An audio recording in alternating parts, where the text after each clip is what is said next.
Prostat kişilərdə ən vacib orqanların başında gəlir. Bütün kişilərdə prostat haqqında çox epitetlər deyib, yəni prostatın ikinci ürəyi digər məsələlər, amma prostat ümumiyyətcə kişilərin doğrudan da həyat fəaliyyəti tənzim olunmasında, sağlamlığın idarə olunmasında ən vacib əhəmiyyətə malikdir. Hansı əhəmiyyətə malikdir? Birinci bundan başlayaq. Prostat sidik ifrazının normal surətdə getməsi üçün mütləq prostat qaydasında işləməlidir. Çünki hesab edir ki, prostatı xəstə olan bir kişi sidik saxlaya bilmir və sidik saxlaya bilməyən bir kişi evindən çölə çıxa bilməyəcək. Bu çox ciddi bir qüsurdur. Yəni hesab edir ki, yəni bu adam nə işə gedə bilir, nə bir məclisə gedə bilir, nə tuaya gedə bilir, nə düzən yasa gedə bilir. Yəni bu adam evə həbs olmuş bir insandır. Yəni prostatı elə bir dənə bu funksiyasına görə biz onu minnətdar olmalıyıq. İkinci, prostat cinsi fəaliyyətin idarə olunmasında ən vacib əhəmiyyətə malikdir. Çünki həvəs və marağın bərpa olunması üçün prostat testosteronu aktivləşdirməlidir. Aktivləşmə prosesi gedir harda? Prostatda. Eyni zamanda prostat cinsi fəaliyyətin tənzim olunmasından başqa reproduktiv funksiyanın icra olunması, spermatozoidlərin qurumlaşması, onların travma almaması üçün, gələcəkdə sonsuzluq yaranmaması üçün, yəni prostat şirəsinə ehtiyac var. Yəni prostatın şirəsi, prostatın deməli, ümumiyyətlə spermatozoidlərin tərkibinin 35-40% təşkil edir. Yəni, əgər prostat şirəsi olmasaydı, spermatozoidlərin hərəkətləri pozulardı, tamamilə qatı vəziyyətdə olardı və baş quyruq travmasından olan spermatozoidlərdən uşaq dünyaya gəlməsi prosesi olmaz. Deməli, sekretor mərkəzi sonsuzluğun yaranmasında eyni zamanda prostat şirəsinin miqdarının azalması ən vacib əhəmiyyətə malikdir.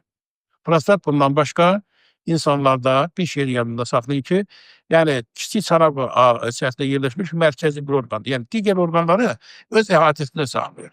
Prostatın pozulması, spermatozoidlərin keyfiyyətinin aşağı düşməsi deməkdir, ümumiyyətlə enerjisinin aşağı düşməsi deməkdir və spermatozoidlərin yaşam tərzinin pozulmasına gətirib çıxaran hallardır. Bəs prostatın digər ən mühüm funksiyası bilirsiniz nədir? Prostat eyni zamanda sərhəddə yerləşir bir orqandır. İnsan orqanizminə daxil olan bütün infeksiyalar ilk rastlaşma orqanı prostat. Və prostat onları neytrallaşdırır, özündən yuxarı orqanlar keçməsini qarşısını alır. Deməli, insanın iltihab proseslərdən qorunmasında ən vacib əhəmiyyətə malik orqan yenə prostatdır. Bütün bu xüsusiyyətləri nəzərə alaraq, onların xəstəlikləri, yəni prostatda baş verəndə həmin hallarımız rastlaşmış olur. Nə olur?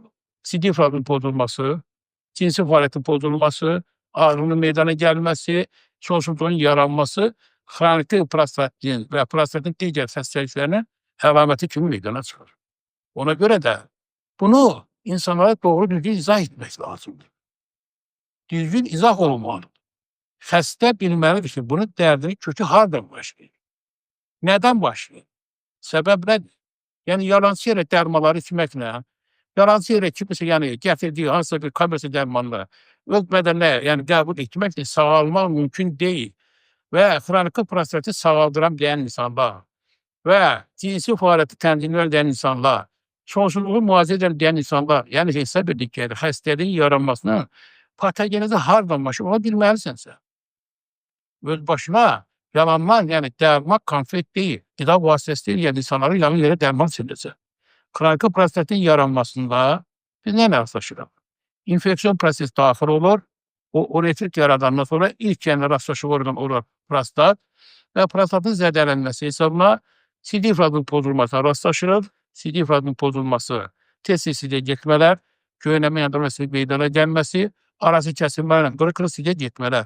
Eyni zamanda həmin insanlarda gecələr sidiyə durma sayı çoxalır. Sidiyin rəngində dəyişiklik gedir, qoxusu kəskinləşir. Hətta aylığına girib çıxandan sonra bəzi adamlar deyir ki, yəni səndən sonra aylığına girmək mümkün deyil. Yəni kəskin qoxu var orada. Eyni zamanda sidiyə qutaranda damcı-damcı qutarma və tam yəni kəskin qutarma olmur. Və burada daxili membranın bağlanması hesabında hətta bir-iki damcı paltarı da dəyir. Və belə insanların paltarlarında alt paltarından nə qədər gigiyenik qaydalar gözləsə də iyi gəlir. Qaşınma meydana gəlir. Xəyallarda problem yaşanır. Və xroniki prostatda olan insanlarda bundan əlavə cinsi fəaliyyətin pozulması, erkən boşalma, tez boşalma və eyni zamanda həvəs və marağın azalması alır. Əlavə olaraq, yəni frontal prostat ağrılar meydana gəlir, ağrı aralı layihəsində olur və bel layihəsində radiasiya edir. Bel üzülməsi yaranır insanlarda. Bundan əlavə frontal prostatın əlamətləri kimi bağırsaq florasının pozulması, tez-tez yəni ishalın meydana gəlməsi, və yaxud da qəbizliyin yaranması və yaxud da soğurma prostatının pozulması, dərinin turqorunun pozulması, dərinlərdə kəfəylənmənin yaranması, civzələrin yaranması, ürək layihəsində digər orqanlarda patoloji halların yaranmasına rastlaşmış olur. Ona görə də prostat kişilərin həqiqi mənada ən vacib orqandır. Free audio post-production by alphonic.com